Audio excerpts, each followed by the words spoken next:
Top quality और consistent performance के लिए सिर्फ सिल्वर पंप नाम याद रखना।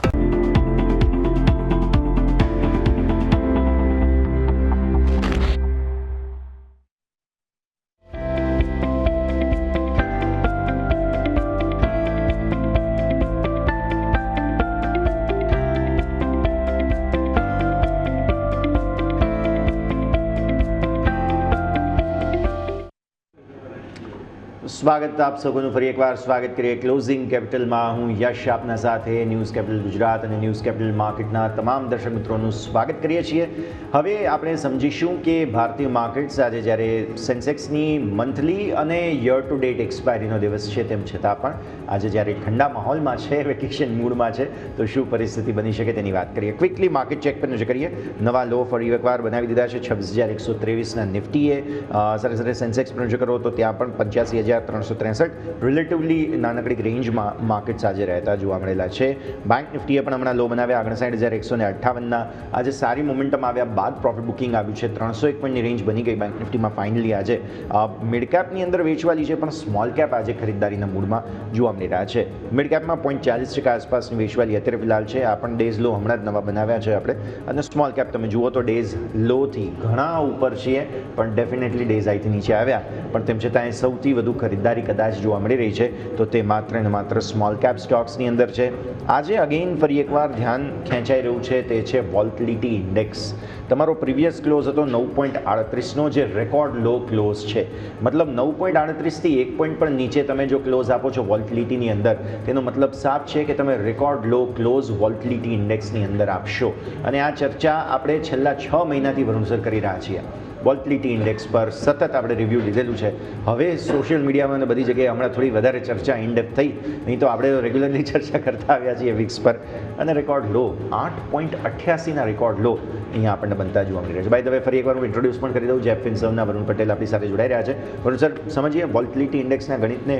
આટલી ઓછી વોલ્ટિલિટીની અંદર જે ઓપ્શન બાયર્સ છે તેમણે શું ધ્યાન રાખવું અને જે ઓપ્શન સેલર્સ છે તેમણે શું ધ્યાન રાખવું? કેમ કે વિક્સ લો બનાવતો હોય તેનો મતલબ અચાનક સ્પાઇક પણ આવી શકે છે.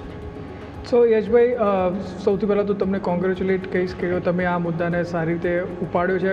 ઘણા બધી વાર પહેલાં બી તમે આ મુદ્દાને ઉપાડ્યો હતો અને મને યાદ છે ત્યાં સુધી લગભગ કોઈ એવા મીડિયા એડિટરે આજ સુધી આ મુદ્દાને આટલી જલ્દી નથી ઉપાડ્યો. સો ડેફિનેટલી આપણે જો જોઈ રહ્યા છીએ તો વિક્સમાં ઘટાડો આવી રહ્યો છે બિકોઝ ઓપ્શન માર્કેટમાં જો તમે જોશો તો રાઇટર્સ બહુ જ હાવી થઈ ગયા છે. અક્રોસ ધ બોર્ડ તમે જુઓ તો રાઇટર્સ ખૂબ જ હાવી છે. અને બિકોઝ ઓફ ધેટ રીઝન જો તમે જોશો તો વોલેટિલિટી ખૂબ જ ઓછી થઈ ગઈ છે. અને સેકન્ડલી જો હું જોઉં તો ઇન્સ્ટિટ્યુશનલ ટ્રેડર્સ બહુ એગ્રેસિવલી શોર્ટ કરી રહ્યા છે.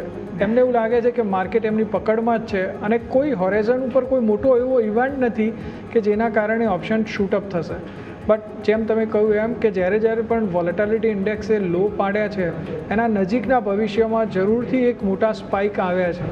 મને આશંકા છે કે આવનારા 1 કે 2 વીકમાં આ વોલેટિલિટી ઇન્ડેક્સ જરૂરથી વધશે. કેમ કે જે રીતે નવા વર્ષની શરૂઆતથી માર્કેટ ઓપન થશે અને બીજા બધા ઇવેન્ટ પણ અનફોલ્ડ થશે, એ રીતે જરૂરથી માર્કેટમાં અનસર્ટેનિટી વધશે. લો વિક્સ એ બતાવી રહ્યો છે કે માર્કેટ પાર્ટિસિપન્ટ કોન્ફિડન્ટ છે કે માર્કેટમાં હાલ એક વિધિન રેન્જ કારોબાર થશે અને કોઈ મોટી અફડાતફડીની અપેક્ષા નથી. બિલકુલ, અને એ અપેક્ષા નથી. તેના ચક્કરમાં જ અત્યારે ફિલહાલ એકદમ લિમિટેડ મૂવ પણ જોવા મળી રહી છે. હોલિડે સિઝન પણ અત્યારે ફિલહાલ માર્કેટની ચાલી રહી છે, તો આ પરિસ્થિતિને પણ આપણે ખાસ ધ્યાન પર રાખીશું. પણ એક બહુ ઇન્ટરેસ્ટિંગ ડેટા પોઈન્ટ અત્યારે ફિલહાલ સામે આવ્યો છે. રિસર્ચ એવું કહે છે કે દેશભરમાં અત્યારે સૌથી વધુ લોનની ડિમાન્ડ જો હોય તો તે છે પર્સનલ લોન. દેશમાં સપ્ટેમ્બર ક્વાર્ટરમાં પર્સનલ લોનમાં 35%નો વધારો જે છે તે જોવા મળ્યો. સપ્ટેમ્બરમાં પર્સનલ લોનમાં, હું ફરી એકવાર બોલું છું, 35%નો વધારો જોવા મળ્યો. ગયા વર્ષ કરતાં યુઝરના બેઝિસ પર જે લોન છે તેનો વધારો તમે ડેટા અત્યારે સ્ક્રીન પર જોઈ રહ્યા છો.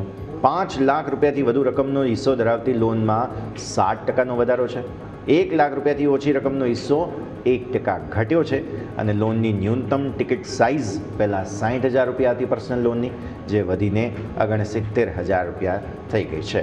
તમે જો ગ્રોથ જુઓ ને સપ્ટેમ્બર ક્વાર્ટરના 2024-2025-26 ટોટલ અને સપ્ટેમ્બર ક્વાર્ટરના હિસાબે જોઈએ તો પર્સનલ લોનમાં જબરદસ્ત ગ્રોથ છે. આ સિવાય કન્ઝ્યુમર ડ્યુરેબલની લોનમાં ખાસો ગ્રોથ છે, જે જીએસટી પછીના ઘટાડાની ઇમ્પેક્ટ દર્શાવે છે. ક્રેડિટ કાર્ડ, નવા ક્રેડિટ કાર્ડના ઇશ્યુઅન્સમાં બહુ મોટો ઘટાડો થયો છે. લોકોએ કદાચ નવા ક્રેડિટ કાર્ડ લેવાનું બંધ કરી દીધું છે. હોમ લોનની અંદર ખાસો એવો સરસ ગ્રોથ જોવા મળી રહ્યો છે. ઓટો લોનમાં પણ સારો એવો ગ્રોથ જોવા મળી રહ્યો છે. અગેન કન્ઝમ્પશનની થીમ આવે. ટુ વ્હીલર લોનમાં થોડો સુધારો જરૂર જોવા મળ્યો છે, but as per previous year હજુ પણ નથી. વરુણ સર, સૌથી વધુ વ્યાજદર ધરાવતી લોનની માગ વધવી આ અર્થતંત્ર માટે આમ જોવા જાઓ તો સારી વાત તો ના જ કહેવાય. સો ડેફિનેટલી યશ, જો તમે જુઓ તો જે રીતે પર્સનલ લોનનો જે ગ્રોથ તમે કહ્યું એ બહુ મોટો સરપ્રાઇઝિંગ છે. જ્યારે તમે ડેટા ડિક્લેર કર્યા ત્યારે જ હું તો સરપ્રાઇઝ થઈ ગયો. જે ઝડપે પર્સનલ લોનનો વપરાશ વધી રહ્યો છે ઇન્ડિકેટ કરી રહ્યો છે કે ભાઈ ડેસ્પરેટ બાયર માર્કેટમાં વધારે છે. અને બિકોઝ ઓફ ધેટ રીઝન જો તમે જોશો તો આગળ જતાં બેન્ક્સને અને NBFCsને બહુ જ મોટો ફટકો પડવાની શક્યતા છે. જો ગ્રોથ થોડો લિમિટેડ થયો, કાં તો પછી વેજ હાઇક, જે લોકોને એમને લોન આપી છે એ લોકોની ઇન્કમ એ ઝડપથી નથી વધી રહી કે એ લોકો રીપેમેન્ટ કરી શકે. તો આ એક સ્ટ્રક્ચરલ રિસ્ક છે. RBI જરૂરથી આને મોનિટર કરતી જ હશે અને આને ઇન્ટરવીન કરવાની જરૂર પડશે તો જરૂરથી કરશે. બટ આ એક રેડ ફ્લેગ છે જેના ઉપર ખરેખર દરેક ફાઇનાન્શિયલ ઇન્સ્ટિટ્યૂટે નજર રાખવી જોઈએ. બિકોઝ GDPના ગ્રોથની સાથે જો વેજ ગ્રોથ નહીં થયો હોય તો એ અલ્ટિમેટલી પર્સનલ લોનને મોટા બધા બેન્કરપ્સી તરફ લઈ જશે એવું મને દેખાઈ રહ્યું છે. આ સિવાય ઓટો લોન, હોમ લોન બધામાં પણ સારી ડિમાન્ડ આવી છે. કન્ઝ્યુમર ડ્યુરેબલ્સ એટલે કે ઇલેક્ટ્રોનિક અપ્લાયન્સીસ વગેરેમાં પણ સારી ડિમાન્ડ આવી છે. પણ ડેફિનેટલી સૌથી વધુ ઇન્ટરેસ્ટ રેટ્સ ધરાવતી હોમ લોનમાં વધારો આવવો તે ડેફિનેટલી થોડું રિસ્ક ઇકોનોમી રિલેટેડ જરૂર બતાવે છે. તો આ પરિસ્થિતિને આપણે જરૂરથી ધ્યાન પર રાખીશું. પણ આવો આગળ વધીએ. સ્ટોક સ્પેસિફિક આજે જે કાઉન્ટર્સ ખાસ ફોકસમાં આવ્યા છે તેમાં સૌથી પહેલાં તો VIPના શેર પર આપણે ફોકસ કરી લઈએ. બ્લોક ડીલ હતી આજે સર. બ્લોક ડીલમાં 15% ઉછાળો જે છે તે બ્લોક ડીલ બાદ ઇનફેક્ટ મારે કહેવું જોઈએ 15% ઉછાળો શેરમાં જોવા મળ્યો અને કુલ 26% ઇક્વિટીનું હેન્ડ ઓફ ચેન્જ તમને થતું જોવા મળ્યું. NSE પર VIPનો શેર ઓલમોસ્ટ 15% આસપાસ ઉછળીને 419 પર પહોંચી ગયો હતો અને આ સમાચાર બાદ મહિનાના હાઈ પર ટ્રેડ કરતો પણ સ્ટોક જે છે તે જોવા મળેલો છે. બેઝિકલી પ્રમોટર સેલિંગ છે અને સાથે સાથે બ્લોક ડીલથી 343 કરોડમાં 6.22% હિસ્સો જે છે તે અહીંયાથી ખાસ વેચવામાં આવેલો છે. ટોટલ પ્રમોટર હોલ્ડિંગ 51.73%થી ઘટીને 45.51% થઈ ગયું છે અને VIPની જે બ્રાન્ડ્સ છે, સ્કાય બેગ્સ છે, એરિસ્ટોક્રેટ છે, આ બધી જાણીતી બ્રાન્ડ્સ છે તે અત્યારે ફિલહાલ ડિમાન્ડમાં એટલા માટે પણ અત્યારે જોવા મળી રહી છે કેમ કે 13,000થી વધુ સ્ટોર છે દેશભરમાં કંપનીના અને ડીલર્સ નેટવર્ક બહુ જ લાર્જ છે. પણ પ્રમોટરે હિસ્સો ઓછો કર્યો તેમ છતાં પણ સ્ટોકમાં તેજી. વરુણ સર, સામાન્ય રીતે પ્રમોટર હિસ્સો વેચતા હોય તો આપણે એવું કહેવામાં આવે કે પ્રમોટરને કંપની પર ભરોસો નથી, આ તે બધી પરિસ્થિતિ, પણ આજે તો સ્ટોકમાં ક્લિયરલી માલદાઓની પરિસ્થિતિ થઈ છે.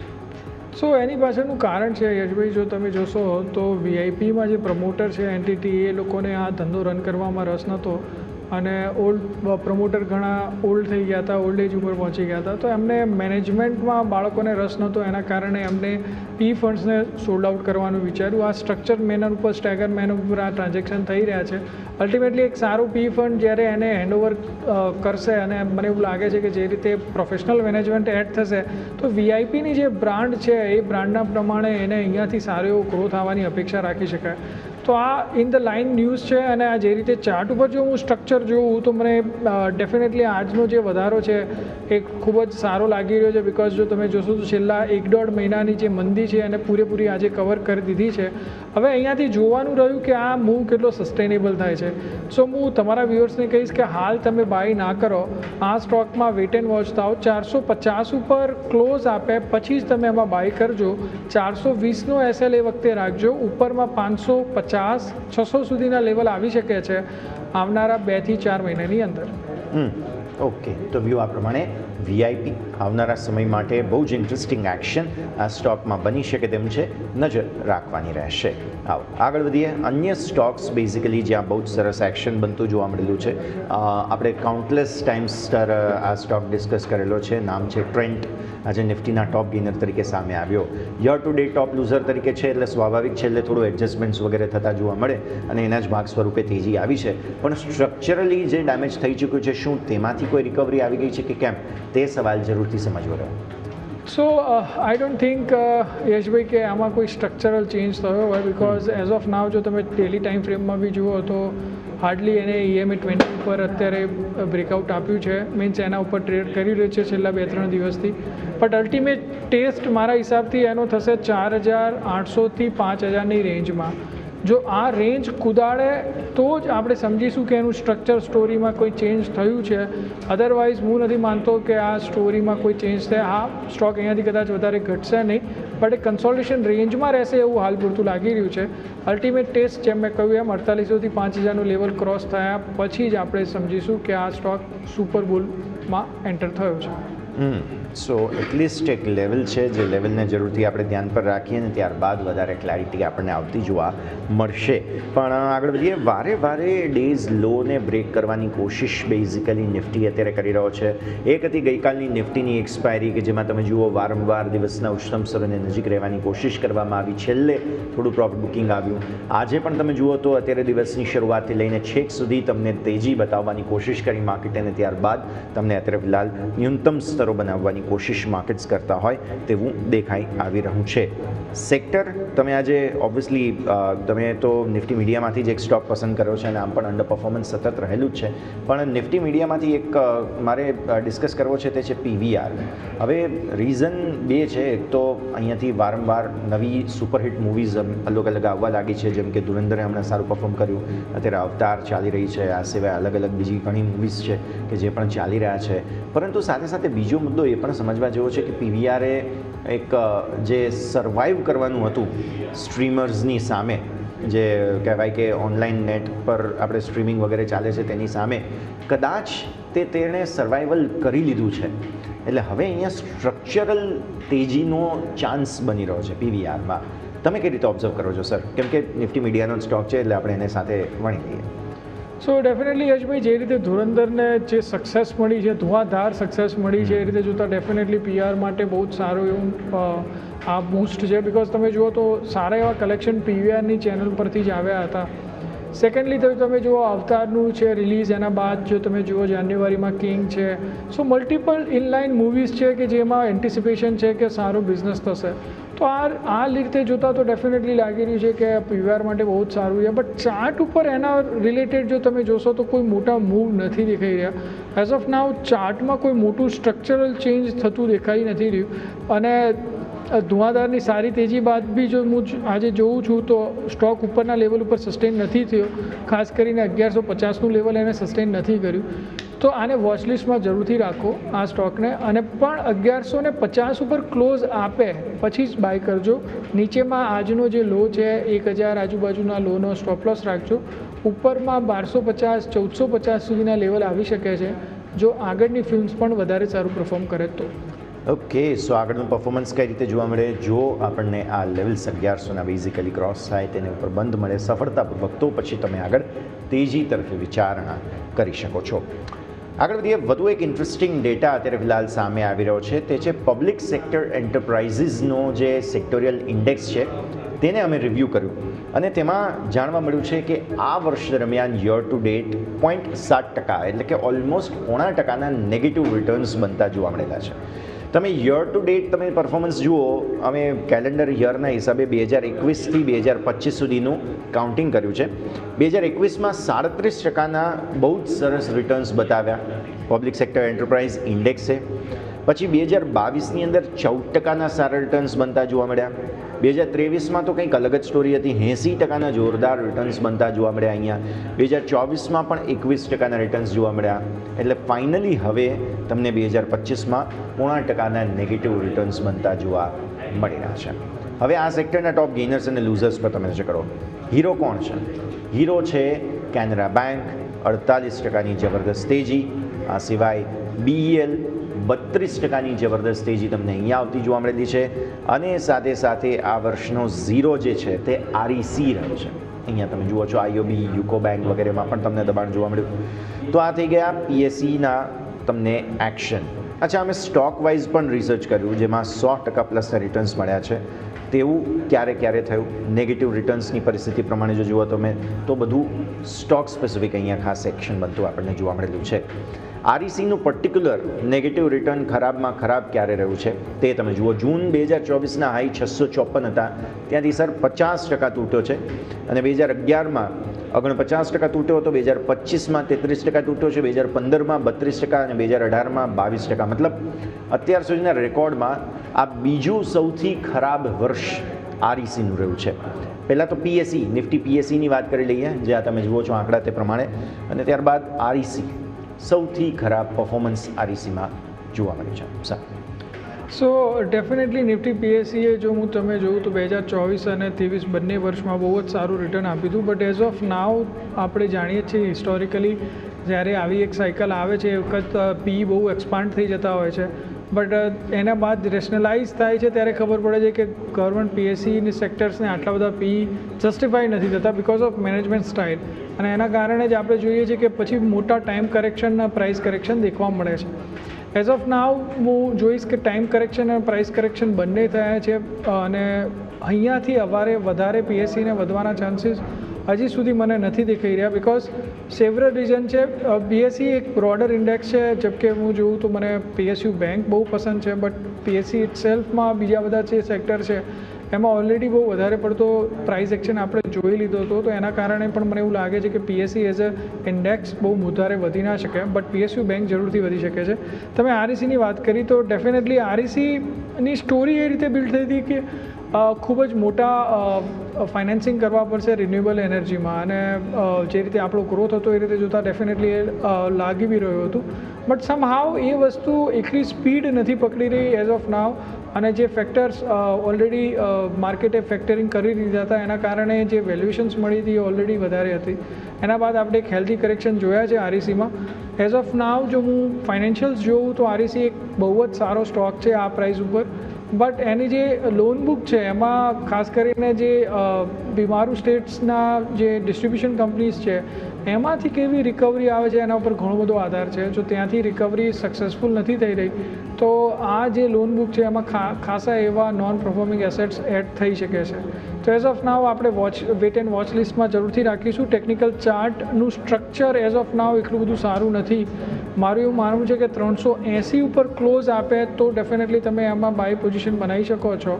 આજનો જે રીતે લો બન્યો છે એ લોને એસએલ રાખી શકો છો, અને ઉપરમાં પછી 450-500 સુધીના લેવલ આવી શકે છે 3 થી 4 મહિનાની અંદર. ઓકે, તો આ થઈ ગઈ પીએસઈની વાત, અને સાથે સાથે આરઈસીને પણ આપણે અહીંયાથી ખાસ સમજ્યા. પણ અન્ય ઘણા બધા સ્ટોક્સ પર રિસર્ચ કરેલું છે ટીમે. અત્યારે ઓબ્વિયસલી બધા તો પોસિબલ નથી. હું પછી એક સ્પેશિયલ શો પણ આના પર ખાસ બનાવીશ અને ત્યારે આ બધા ડેટા પણ બતાવીશું. પણ મોસ્ટલી ઘટનારા શેર્સની સંખ્યા સર વધારે અહીંયા જોવા મળી રહી છે. આરઈસી છે, પછી તમે જુઓ ખાસ આરવીએનએલ છે, પીએફસી છે, આઈઆરએફસી છે, પાવરગ્રીડ, બધા જ સ્ટોક્સમાં બેઝિકલી ઘટાડો છે. આપણે પછી ચર્ચા તેની આરામથી કરીશું. પણ આવો આગળ વધીએ અને હવે ખાસ સમજવાની કોશિશ કરીએ માર્કેટમાં. છેલ્લે 2:45 વાગ્યાનો સમય થઈ ગયો છે, એટલે છેલ્લા પોણા કલાક પ્રમાણે એક બેઝ બિલ્ડિંગ એક્સરસાઇઝની 5 મિનિટની કેન્ડલ લાગી તો જરૂર રહી છે. અત્યારે કોશિશ માર્કેટ્સ કરતાં મે બી જોવા મળી રહ્યા છે.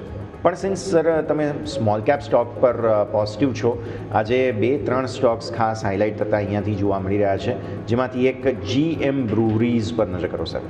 GM બ્રુવરીઝ 7.7% આસપાસની સારી મજબૂતી સાથે અત્યારે ફિલહાલ કારોબાર કરી રહ્યો છે, અને 1023 થી 1138ની સોફાર રેન્જ બનતી આપણને જોવા મળેલી છે.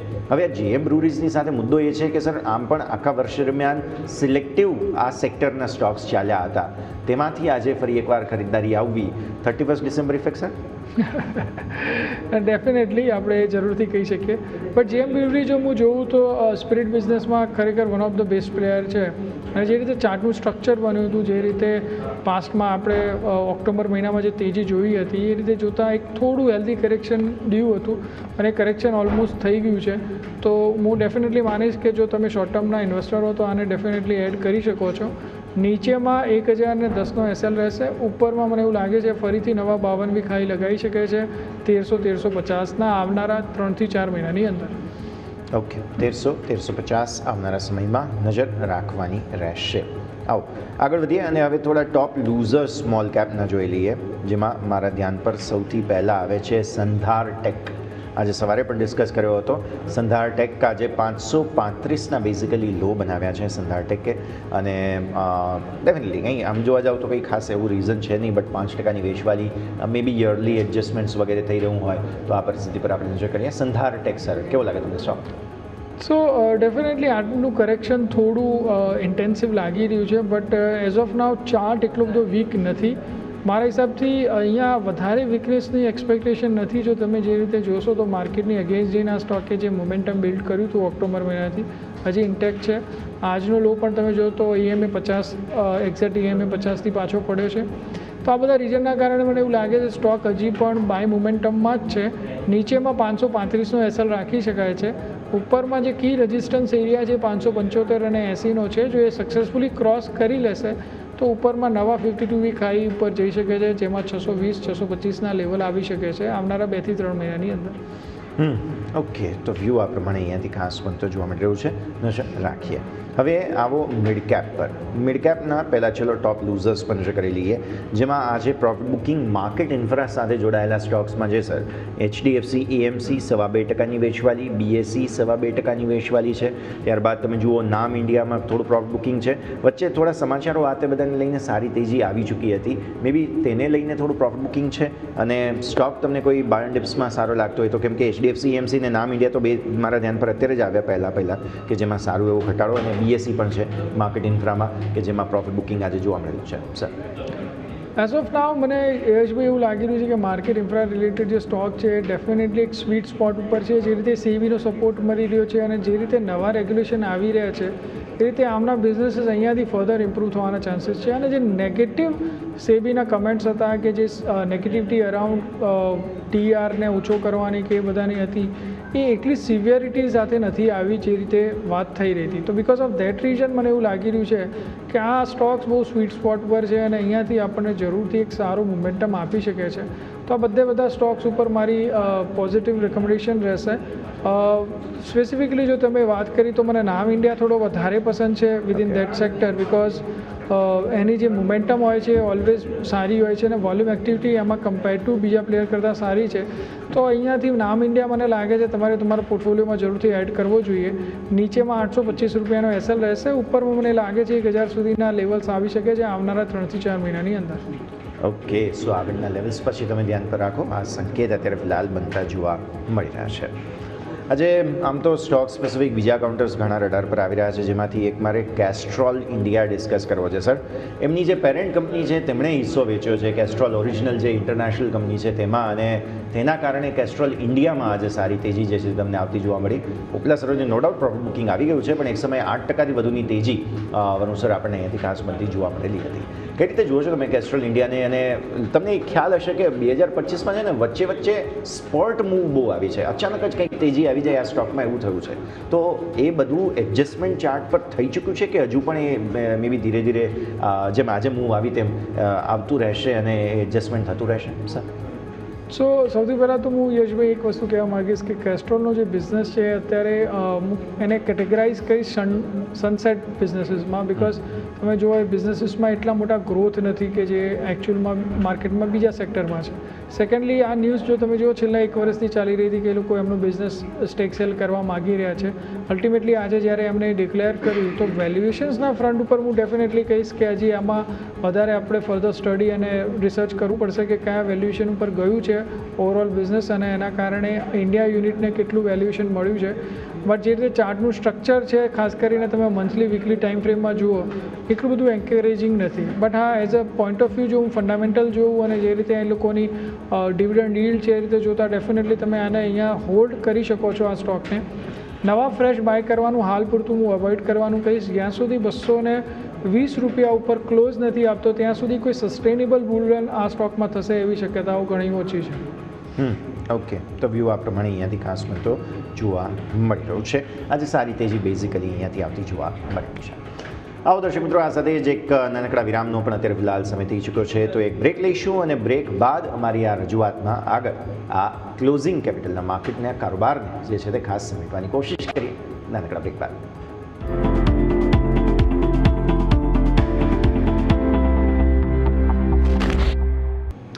બ્રેક બાદ આપનું સ્વાગત છે. માર્કેટ્સ ફરી એકવાર નવા લો બનાવતા જોવા મળી રહ્યા છે. બેઝિકલી 26,123 ત્યાંથી 20-30 પોઈન્ટની રેન્જમાં નાનકડી રેન્જમાં કારોબાર છે. બેઝિકલી કંઈ ખાસ એક્શન સોફાર આમ જોવા જાવ તો બહુ જોવા મળેલું નથી.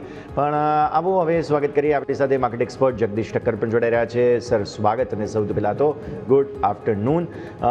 માર્કેટ આમ તો આજે સેન્સેક્સની મંથલી અને યર ટુ ડેટ એટલે કે કેલેન્ડર યરની એક્સપાયરીમાં છે સેન્સેક્સ બેઝિકલી. પણ આમ જોવા જાવ તો લાગતું નથી એવું. એનું રીઝન છે કે આજે એકદમ શાંત કારોબાર જોવા મળ્યો.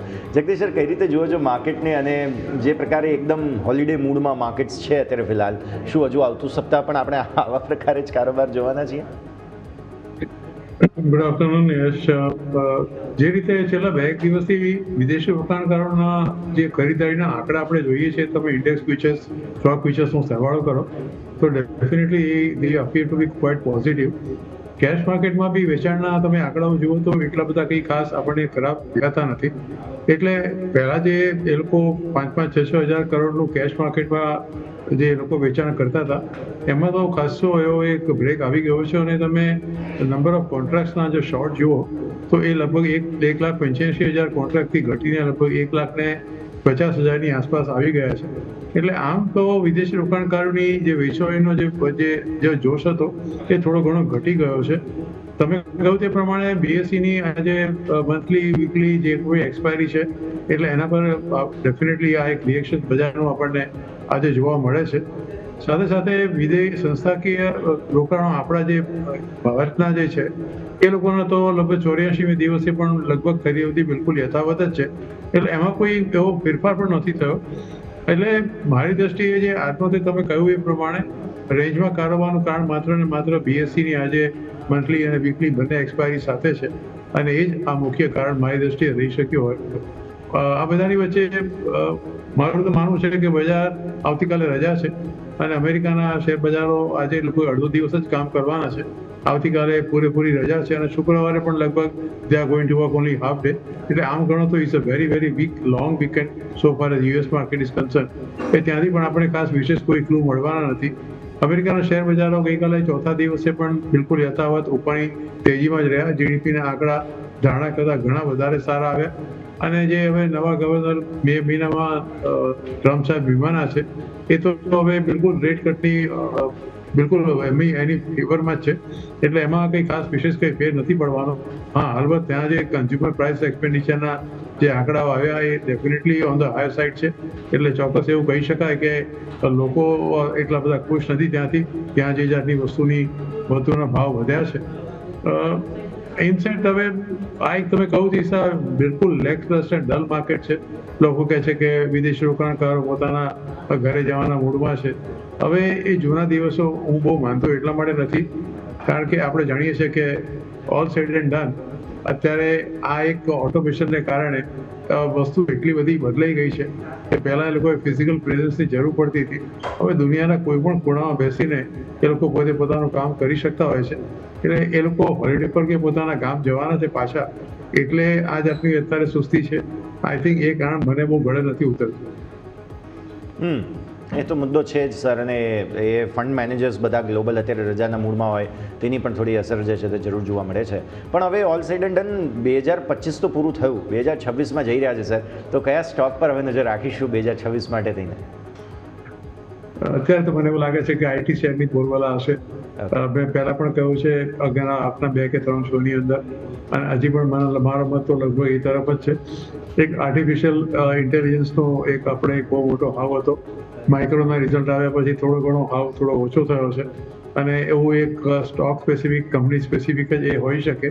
અને આમાં કોઈ બબલ નથી એ બી એક ધારણા અમેરિકામાં બહુ ધીરે ધીરે પ્રબળ થતી જાય છે.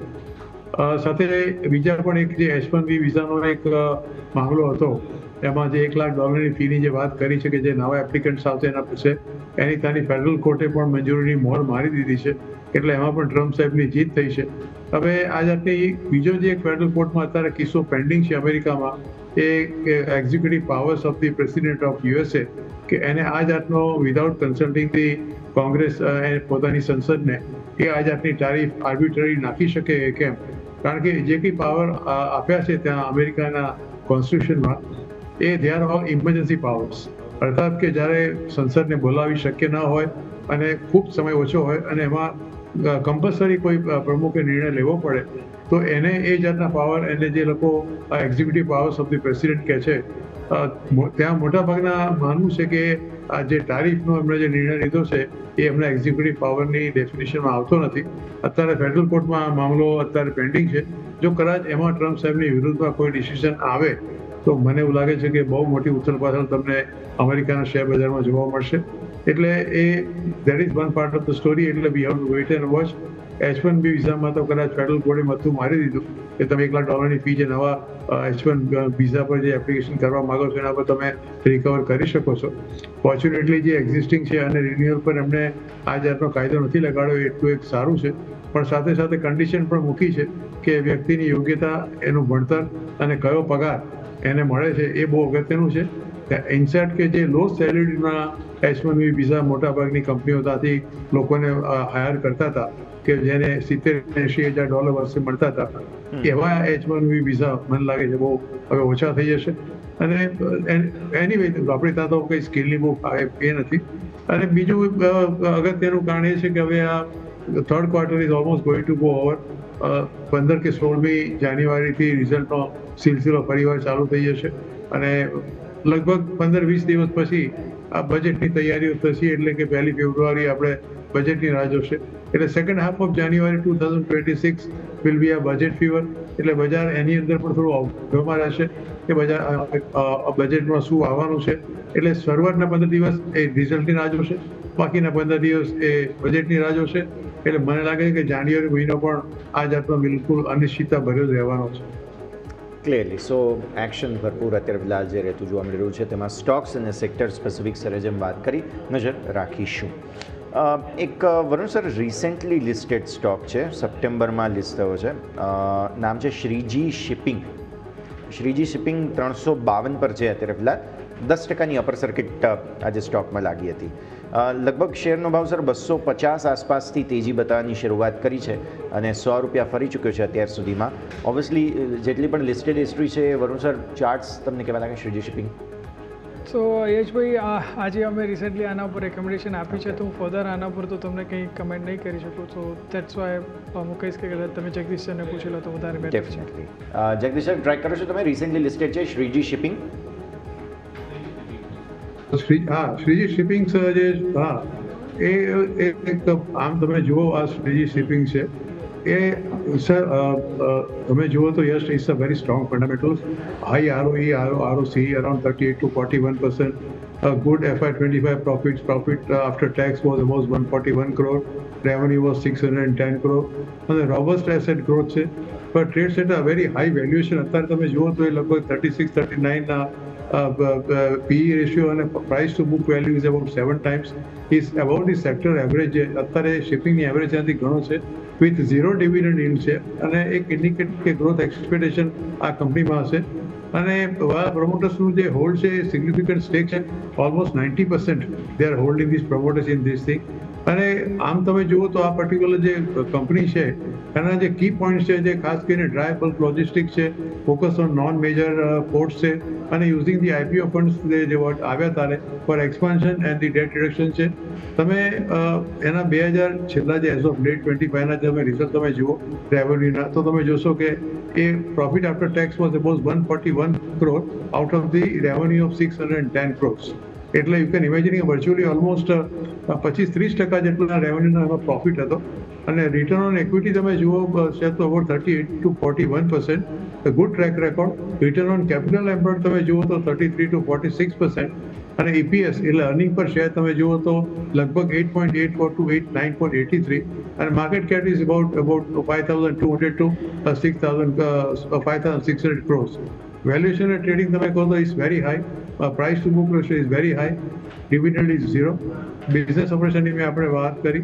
અને આ સ્ટ્રેન્થ જે છે એની સ્ટ્રોંગ પ્રોફિટેબિલિટી, ગુડ માર્જિન્સ અને growing PAT, high promoter holding, મેં તમને કહ્યું 90% ઓલમોસ્ટ વિથ પ્રમોટર. અને ગ્રોથ ફોકસ એ કંપનીનો સારો છે. એટલે અને સાથે સાથે વેલ્યુએશન વેરી વેરી હાઈ. એટલે મને એવું લાગે છે કે you have to be little careful. અને પ્રમોટર પાસે જ્યારે 90% ઇક્વિટી હોય ત્યારે there is a full scope of manipulation also. So we have to understand કે આ જાતના શહેરોમાં તમે જ્યારે પણ કંઈ કામ કરવા માંગતા હો તો you have to be little more careful. કારણ કે તમે જ્યારે તમારી પાસે ખબર છે કે પબ્લિક હોલ્ડિંગ કે ઇન્સ્ટિટ્યુશન હોલ્ડિંગ લગભગ નિગ્લેજિબલ છે, તો એ રાજા ગણો તો માત્ર પ્રમોટર જ હોય છે. ક્લિયરલી બહુ જ એ કોશન રાખવું ખરેખર જરૂરી બને, એ સાવધાની રાખવી ખરેખર જરૂરી બનતી જોવા મળે. પણ આગળ વધીએ હવે. વરુણ સર, નિફ્ટી ઓટો પર અને ઓટો સ્ટોક્સ પર તમારો રિવ્યૂ જાણવા માગીશ, બિકોઝ જાન્યુઆરીથી મોસ્ટલી બધી જ જેટલી પણ વાહન ઉત્પાદન કરતી કંપનીઓ છે તે મેટલના પ્રાઇસીસ જે રીતે વધ્યા છે તેને જોતાં ફરી એકવાર પ્રાઇસ હાઇક લેવાનો વિચાર કરી રહી છે. મતલબ કે જાન્યુઆરીથી પોસિબલ છે કે બધા જ વાહનોની કિંમતોમાં વધારો જોવા મળે. આ પરિસ્થિતિમાં અત્યારે ફિલહાલ સારી તક જરૂર મળી રહી છે લોકોને ખરીદવા માટે, પણ માર્જિનને પ્રોટેક્ટ કરવા માટે નિફ્ટી ઓટોમાં કેટલી અસર? કેમ કે બધી જ કંપનીઓ છે કે તેમણે આ પ્રકારનો નિર્ણય આજે નહીં તો 1 મહિના પછી જે રીતે મેટલના પ્રાઇસીસ વધ્યા છે તેમણે કદાચ આ નિર્ણય લેવો પડશે. બરાબર સર? સો ડેફિનેટલી જે રીતે આપણે જોઈ રહ્યા છીએ કે નિફ્ટી ઓટોમાં આ સ્પેસિફિકલી મહિનામાં આપણને થોડું પ્રેશર જોવા મળ્યું, અનલેસ કે મારુતિ સિવાય બાકી બધા સ્ટોક્સ પ્રેશરમાં તમને જોવા મળી રહ્યા છે.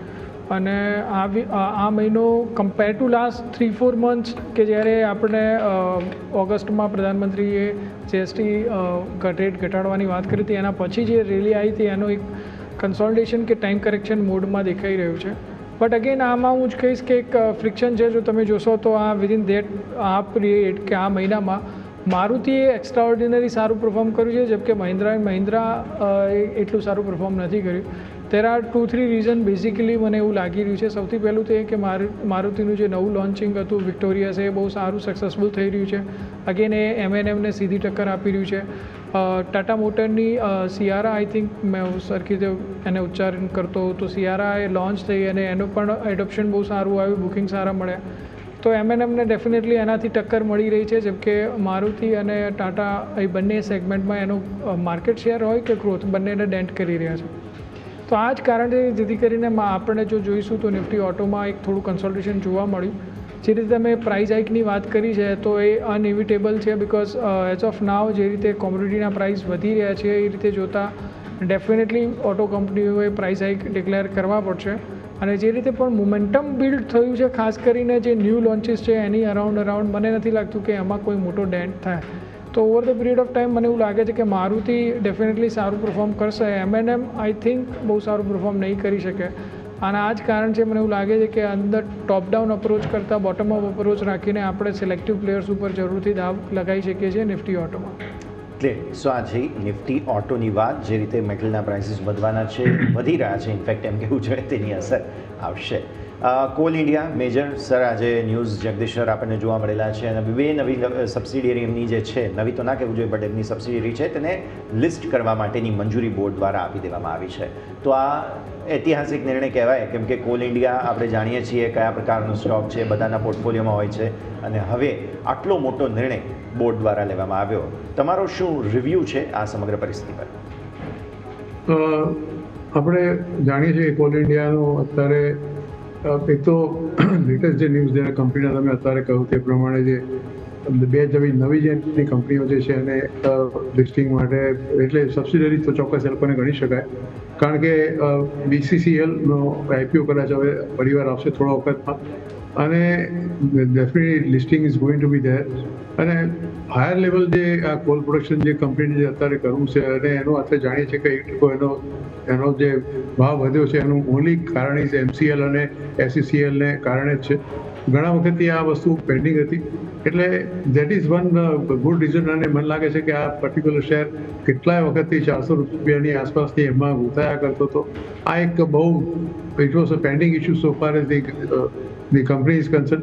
એટલે મને એવું લાગે છે કે this company has definitely a sigh of relief. એટલે કંપની તો ડેફિનેટલી તમે ગણો તો બહુ is a big huge company. આપણે જાણીએ છીએ કે માર્કેટ કેપ લગભગ 2,48,000 કરોડની એની માર્કેટ પ્રાઇસ છે. કરંટ પ્રાઇસ 403ની આસપાસ છે. Book value is about 171. અને હાઈ લો તમે જુઓ તો એવું ખાસ વિશેષ નંબર નથી. Is a very range bound છે. નીચેમાં 350 ગયો હતો, ઉપરમાં 417 ગયો હતો. અને જો તમે રિટર્ન ઓન કેપિટલ એમ્પ્લોયડ પર જુઓ તો ઇઝ અબાઉટ 48%ની આસપાસ છે. અને ફેસ વેલ્યુ 10 રૂપિયાનો શેર છે. That is also very important. એટલે મને એવું લાગે છે કે જે સમાચાર આવ્યા છે એને કારણે થોડી ઘણી રાહત આજે મળી છે. એટલો બધો કંઈ શેર ઉપર નથી, 403ની આસપાસ 1% જેટલો આજે શેરનો ઉપરનો ભાવ છે. પણ આ ઘણા વખતથી this was definitely pending for a very long time. અને મને એવું લાગે છે કે કદાચ કંપની પોતે બી મસ્ટ બી થિંકિંગ કે ચાલો there is something which has come after a long time. પણ આમ તો મોનોપોલી બિઝનેસ છે આ લોકોનો, કારણ કે હજી પણ આપણે કોલ ઇમ્પોર્ટ કરીએ છીએ. આ જે કોલ ઇન્ડિયા પ્રોડ્યુસ કરે છે એનાથી જે આખી ભારતમાં લોકો પહોંચી નથી વળતા. અને આપણને એવું વખત લાગતું હતું કે પર્યાવરણને કારણે કદાચ નવા થર્મલ પાવર સ્ટેશન નહીં હવે થાય અને only the government would think only of the nuclear power or the solar power or the maybe hydro power, કે એ રીતે જ વિચારશે. પણ મને લાગે છે કે તમે જો કદાચ વાંચ્યું હોય તો રિસન્ટલી 1 કે 2 નવી જગ્યાએ છત્તીસગઢમાં ખાસ કરીને નવા થર્મલ પાવર સ્ટેશન પણ આવી રહ્યા છે.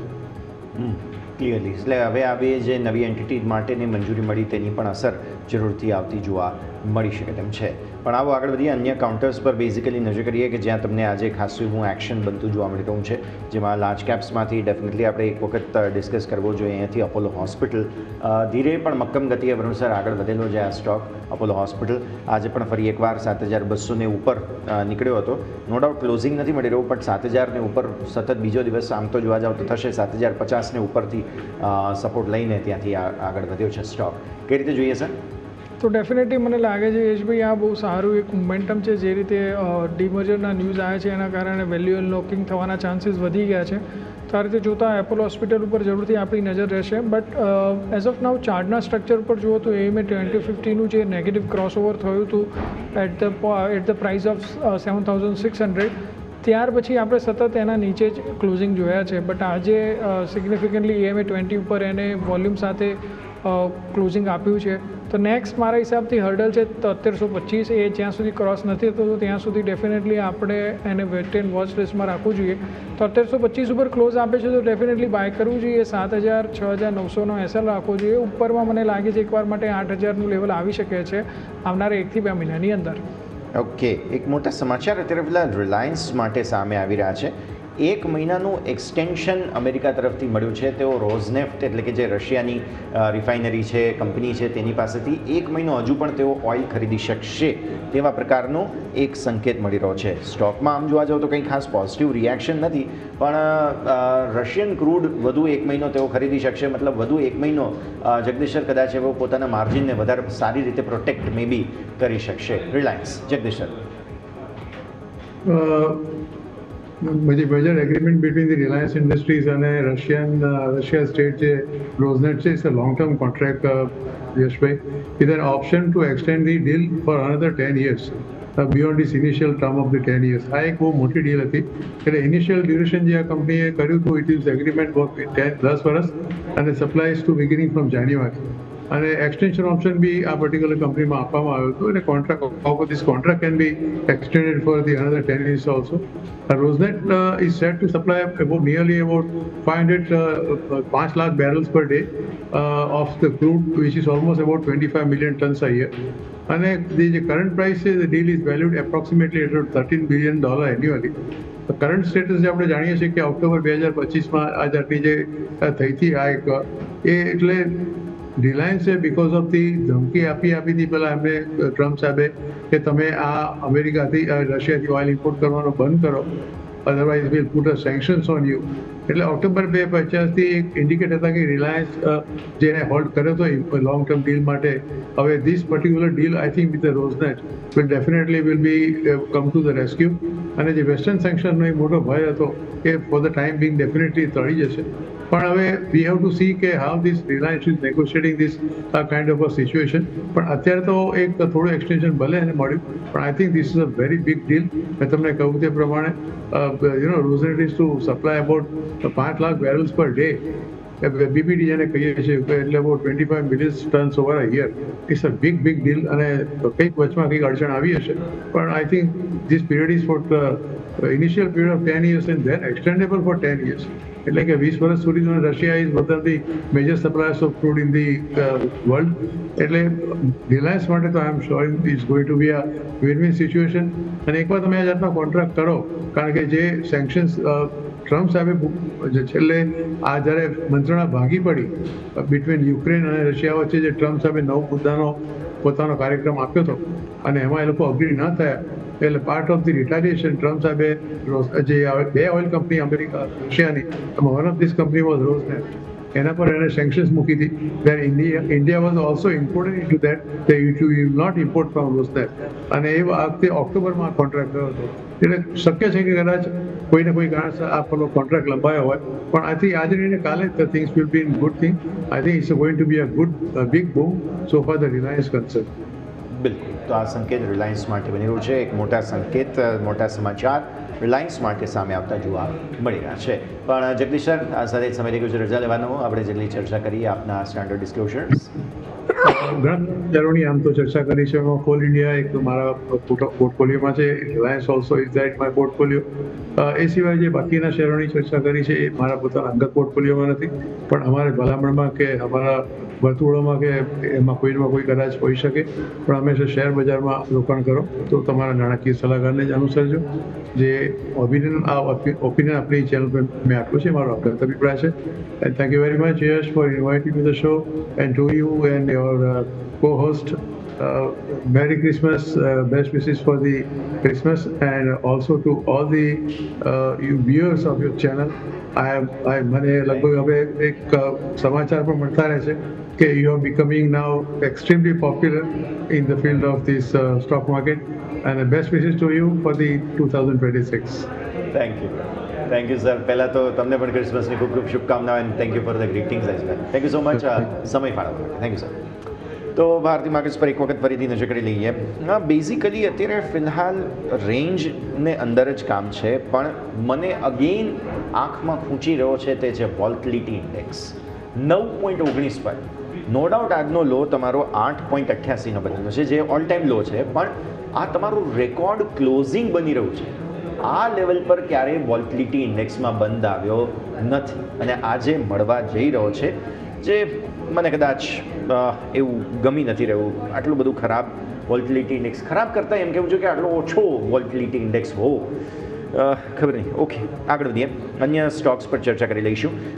એક કાઉન્ટર આપણે ડેફિનેટલી અત્યારે ડિસ્કસ કરવો જોઈએ, તે છે હિન્દ ઝિંક. મેટલ્સની વરુણ સર ઓલરેડી ચર્ચા કરી, જેમાં હિન્દુસ્તાન ઝિંક, હિન્દુસ્તાન કોપર, અને આજે એક સ્ટોક સરપ્રાઇઝ એન્ટ્રીમાં આવ્યો હતો, તે છે HEG એટલે કે ગ્રેફાઇટ. ગ્રેફાઇટ પણ આપણે જાણીએ છીએ કે ખૂબ જ ઘણી બધી માત્રામાં ઉપયોગ થતો રહેતો હોય છે. તો વરુણ સર, આ સ્ટોક્સ કઈ રીતે જુઓ છો તમે અત્યારે પેલા?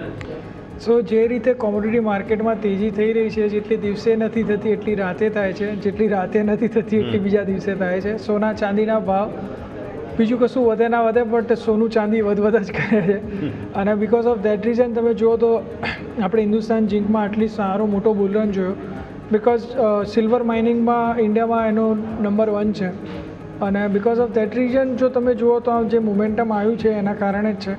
બટ સમહાવ યશભાઈ, હું કહીશ કે જે રીતે કોમોડિટીના પ્રાઇસ વધી રહ્યા છે, જે રીતે વિક્સ આટલો લો ઉપર છે, જે રીતે યુએસના માર્કેટ એના લાઈફ હાઈ ઉપર છે, આ બધું એકદમ કોન્ટ્રાડિક્શનમાં ચાલી રહ્યું છે. હિસ્ટ્રીમાં ક્યારેય બી જેટલી મેં સ્ટડી કરી છે એ પ્રમાણે કન્ટિન્યુઅસલી ગોલ્ડમાં સળંગ 2 વર્ષ કેલેન્ડર યરમાં તેજી થવી, એમાં પણ એક વર્ષ કે જ્યારે એ વર્ષમાં કે જ્યારે યુએસ માર્કેટ સારું પરફોર્મ કરતા હોય એ વર્ષે ગોલ્ડ પણ વધવું, એ બી ઓછું નહીં પણ 40-50% વધવું, એ બહુ જ એક્સેપ્શનલ છે.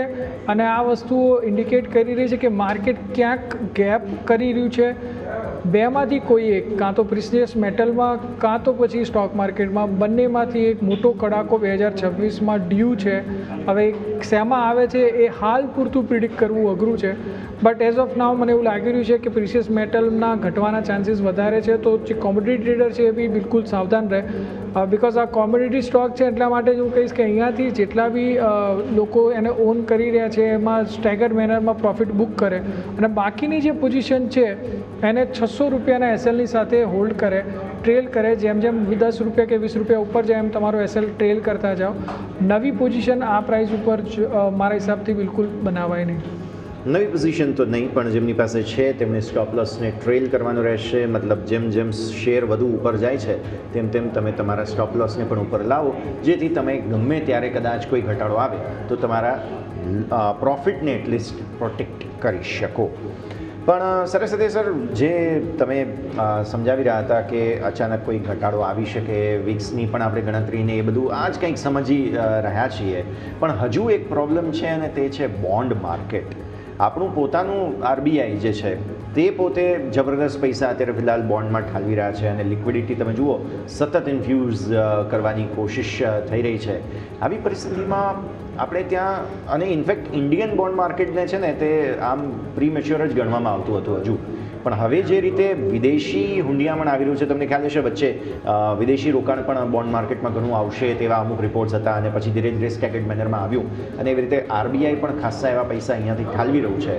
એટલે આપણા બોન્ડ માર્કેટ પર કદાચ સૌ કોઈની નજર છે સર. ડેફિનેટલી જે રીતે તમે જુઓ 2 દિવસ પહેલાં જ આઈ થિંક ગઈકાલે જે રીતે ન્યૂઝ આવ્યા કે આરબીઆઈ $10 બિલિયન સ્વેપ કરી રહી છે અને બોન્ડ પણ બાય કરી રહી છે. બિકોઝ ઓફ વેરિયસ રીઝન તમે બોન્ડ યીલ્ડને બહુ સિગ્નિફિકન્ટલી ઘટતા જોઈ છે છેલ્લા 2 દિવસની અંદર. તો ઇન્ડિયન બોન્ડ માર્કેટ પર જો તમે જુઓ તો કમ્પેર ટુ લાસ્ટ ડેકેડ કરતાં આ ડેકેડ વધારે મેચ્યોર થઈ ગયું છે, ડેપ્થનેસ વધી છે, પ્લેયર્સ વધ્યા છે અને ઇવન જો તમે જોશો તો મ્યુચ્યુઅલ ફંડ દ્વારા પણ હવે મોટાભાગનો જે એમનો ડેપ પોર્ટફોલિયો છે એ ગવર્મેન્ટના બોન્ડની અરાઉન્ડ જ રહે છે. તો આના કારણે બોન્ડ માર્કેટની ડેપ્થ વધી છે અને વિદેશી હુંડિયામણ જે રીતે તમે કીધું JP મોર્ગન બોન્ડ ઇન્ડેક્સમાં ઇન્ડિયાની એન્ટ્રી થઈ અને એના કારણે સારા એવા ફંડ ફ્લોઝ આપણને જોવા મળે.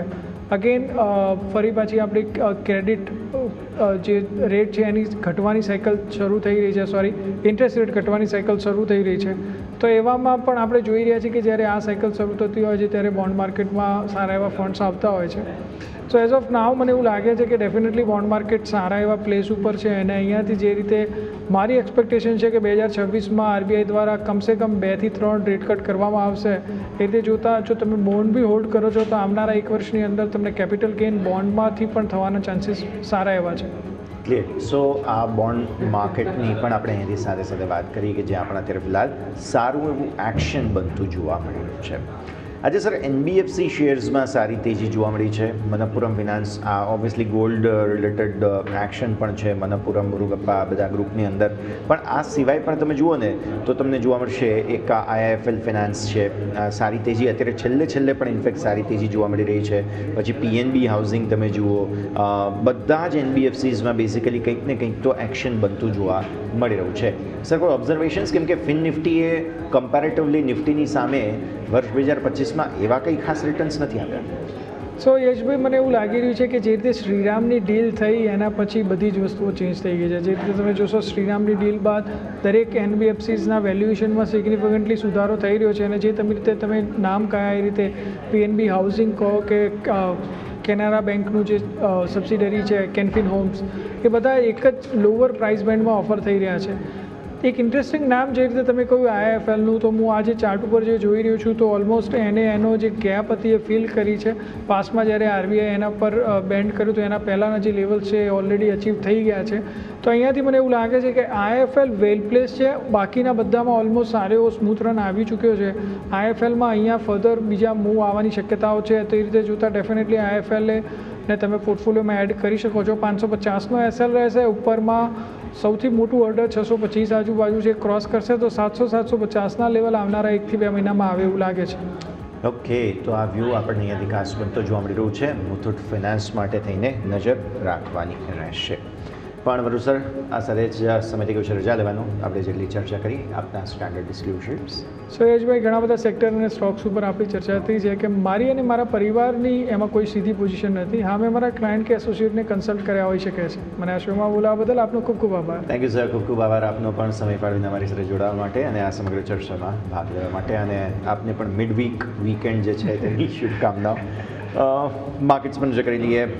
C again problem, volatility index 9.17 પર વારંવાર ખબર નહીં કેમ આજે નજર ત્યાં જઈ રહી છે. મે બી મારા વોચલિસ્ટમાં સૌથી પહેલાં એ છે એટલે, પણ બીજું એક રીઝન એ પણ છે કે આ તમારો રેકોર્ડ ક્લોઝ બની રહ્યો છે અને જે પ્રકારનો ક્લોઝ વોલેટિલિટી ઇન્ડેક્સ આપે છે તે એટલું સારું તો નથી જ. ઓબ્વિયસલી આપણે સમજીએ કે અત્યારે ફિલહાલ માર્કેટમાં વોલ્યુમ જ નથી એટલે પણ ઘટાડો આવે આ તે બધી પરિસ્થિતિ, પણ સ્ટીલ ખબર નહીં કેમ અહીંયા વારંવાર ધ્યાન આજે જઈ રહ્યું છે.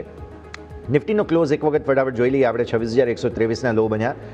સેટલમેન્ટ થતાં 150 નીચે સેટલ થઈશું તેવું હાલની સરેરાશ જોતલા લાગે છે. અને સાથે સાથે તમે જુઓ તો સેન્સેક્સની અંદર પણ તમને જોવા મળશે 85,373 આસપાસ છીએ. અહીંયા લો બન્યા છે 342ના, એટલે અહીંયા પણ ડેઝ લોને મતલબ નજીકનો જ ક્લોઝ તમને બેઝિકલી જોવા મળશે. આ પરિસ્થિતિને પણ અહીંયાથી ખાસ ધ્યાન પર રાખીશું. Mid cap small cap, basically small કેપે લીલો રંગ પકડી રાખ્યો છે પણ સ્ટીલ એવું કોઈ કન્વિક્શન નથી. અને મિડ કેપમાં પણ તમને ક્લોઝિંગ તો સારું નથી, 0.5% વધુની નબળાઈ જોવા મળી રહી છે. તો આ છે આજનું ભારતીય માર્કેટ્સનો ક્લોઝિંગ કેપિટલમાં આપણે ચર્ચા કરી. અને એવો કોન્ફિડન્સ નથી, થોડું જેને કહેવાય ને કે આરામના મૂડમાં માર્કેટ્સ હતા.